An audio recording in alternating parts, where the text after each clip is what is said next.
Welcome, dear soul. You are now entering Atmara, a sacred space for reflection, light, and peace. Before we begin, if this moment brings you calm or clarity, consider gently subscribing to the channel. It helps us continue sharing these sacred offerings. And if you feel called, leave a comment below. Where in the world are you listening from? What time of day surrounds you? Now, let us begin. You sit in stillness. The morning is quiet, untouched. Before the noise begins, before the world knocks at your door, there is this moment. A breath, a heartbeat, a small flame of awareness. In the Hindu tradition, the day is not something to be conquered. It is something to be received. And so, you begin with a prayer. Not for victory, not for achievement, but for light. Let me see clearly.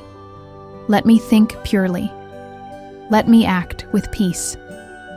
This is the essence of the Gayatri, known as one of the most sacred mantras of the Vedas. It is a call to divine light, a request for clarity, for awakening. And though its original form is chanted in Sanskrit, its spirit transcends language. The Gayatri whispers, Om Bhurbhuva, Svatat Savitur Varenyam Bhargo Devasya Dhamahi Diyo Yona Prachodayat. And its soft echo in English might say, O divine source of all realms, from earth to sky to heavens above, may your radiant light illuminate our minds. You don't need to understand every word. You only need to feel the pulse behind them. This mantra isn't a command, it's an opening. A gentle turning of the soul toward the sacred, as if your inner world is a flower. And this prayer, the morning sun, you repeat it slowly. With each syllable, your breath finds a rhythm. Your thoughts, once scattered, begin to settle. You are no longer rushing into the day. You are stepping into it with reverence. A bird calls outside your window. The light shifts, and you remember. The purpose of prayer is not to ask for something, but to become something. To become still. To become clear. To become available to life. This first prayer is not a shield against chaos. It is a lantern inside you. You carry it forward. You are ready. You breathe slowly. The sound of the morning still lingers in the air like soft incense. As the light of the Gayatri settles into your heart, we move now to a prayer that touches something even deeper. Your connection to the divine self within. This is a morning offering to the inner guide, the eternal self, what the Hindu tradition calls the Atman. It is not separate from you. It is who you are beneath thought, beneath worry, beneath identity. You may not know the exact words. You don't need to. This moment is about remembering that you are more than this body, more than the stories you've told yourself. You are consciousness breathing in silence. You are light in motion. Mano buddhya hankara chittani, nahamna cha shrotra jihve nacha ghrana netre. Nacha vyoma bhumir, na tejo na vayu, chidananda rupa shivoham shivohami. Am not the mind, nor the intellect, nor the ego, nor memory. I am not the ears, nor the tongue, nor the nose, nor the eyes. I am not the space, nor the earth, nor fire, nor the wind. I am the form of pure, blissful consciousness. I am Shiva. I am that. This prayer is not a request. It is a realization. The words are a mirror. They don't try to change you. They show you who you already are. Not a name, not a title, not a role to play, but awareness itself. Free, still, untouched. And so you begin the day, not from a place of craving or chasing, but from clarity. You are not here to become something else. You are here to remember. You feel how light the morning becomes when you are not bound to every passing thought. When the ego softens, the soul has space to breathe.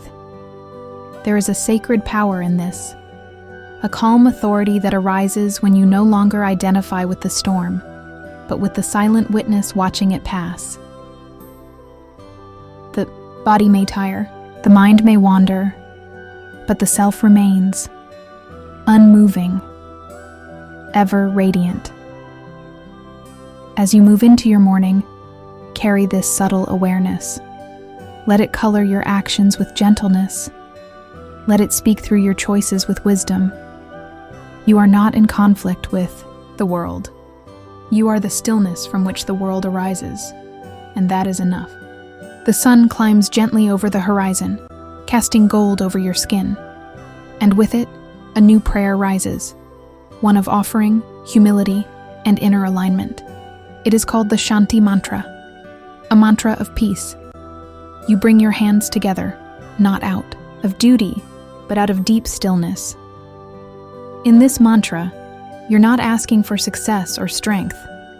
You are asking for clarity between your thoughts, peace within your breath, and harmony with all life. Om Saha Navavatu, Sahanau Bhunaktu, Sahavaryam, Karavavahai Tejasvina Vadhatamastu Ma Vidvisavahai Om Shanti Shanti Shanti. May we be protected together. May we be nourished together. May we work together with energy and clarity. May we not misunderstand one another. Peace, peace, peace. This prayer is traditionally recited by teacher and student before beginning sacred study, but its wisdom applies to everyone, every day. Because life, too, is a study. Every breath is a new lesson. Every person is your teacher. It reminds you that peace is not a private achievement. It is something we build together, in how we speak, how we listen, how we walk in the world. You reflect on your relationships. Who might need your patience today? Where can you listen more deeply, without waiting to reply? Where can you speak less to be more understood?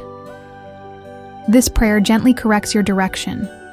It calls you to act not from ambition, but from harmony. Not from separation, but unity. And the final words, Shanti, Shanti, Shanti. They are not just sounds, they are invitations. For peace in the physical world, peace in the mental world, and peace in the unseen forces beyond. You let those 3 ripples of peace settle into your body. You feel the breath soften, the heart lighten. You realize that clarity doesn't always come from knowing more, but from returning to silence between thoughts. With this prayer, you don't conquer the morning. You merge with it. You sit quietly, allowing the warmth of your breath to settle deep within.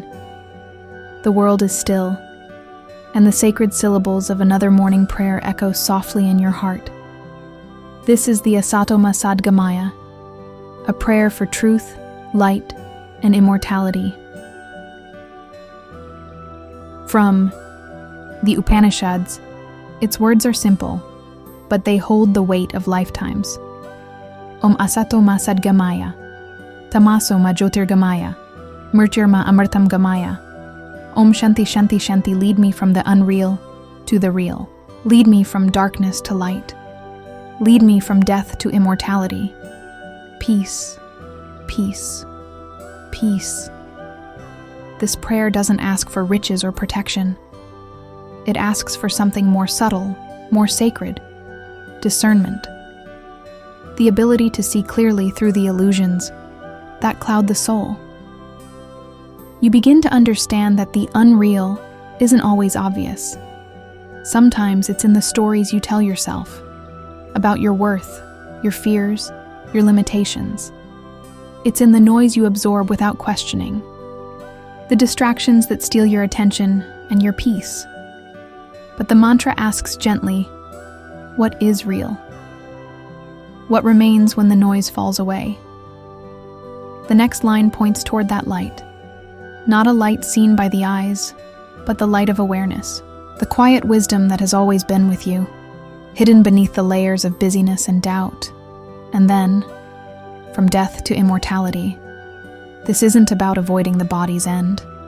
It's about touching the part of you that never began and will never end, the eternal self, the Atman, your soul. You take a breath, letting these words guide you inward. You notice how much energy you've spent chasing what doesn't last. How many mornings were lived on autopilot, and how different this one already feels. Not because something happened, but because you happened to it. You see clearly now. Clarity isn't something to find. It's what remains when the fog of illusion clears. With this prayer, you rise, gently, not to escape the world, but to walk through it with new eyes. The morning stretches gently before you, like a river just touched by sunlight. One last prayer rises from your heart, ancient yet intimate, the Sarva Bhavantu Sukhina, a prayer not for yourself alone, but for the entire world. Sarve Bhavantu Sukhina Sarve Santu Niramaya Sarve Bhadrani Pashyantu Makaschid Dukha Bhag Bhavet Om Shanti Shanti Shanti. May all beings be happy. May all be free from illness. May all see what is auspicious. May no one suffer. Peace, peace, peace. You speak these words, or maybe just feel them, and a gentle warmth expands in your chest. The prayer lifts you beyond the edges of your own identity. You are no longer just you. You are a vessel of kindness. This is the power of the Hindu tradition. Its prayers are never only inward. They ripple outward like circles in water. They remind you that you are deeply connected, that your peace matters because it touches others, that your joy is never isolated. And so you let this prayer carry you into the world, into the faces of strangers, into the quiet kindnesses that go unnoticed, into your own small choices, now made with just a little more light. Because a single person walking in clarity can change a room. A single soul anchored in peace can soothe many others without saying a word. You hold the prayer like a soft flame in your hands, not to hide it, but to carry it into your family, your city, the digital space where your words and actions live. You understand now. To start the day with these sacred sounds is not just a ritual. It is a way of tuning your inner instrument, of aligning your breath with something eternal. And as you prepare to return to your daily life, the prayer lingers, not as words, but as a state of being. Let all be well. Let all be whole. Let this be a good day, not because everything goes right, but because you are walking it with presence, with compassion, and with soul.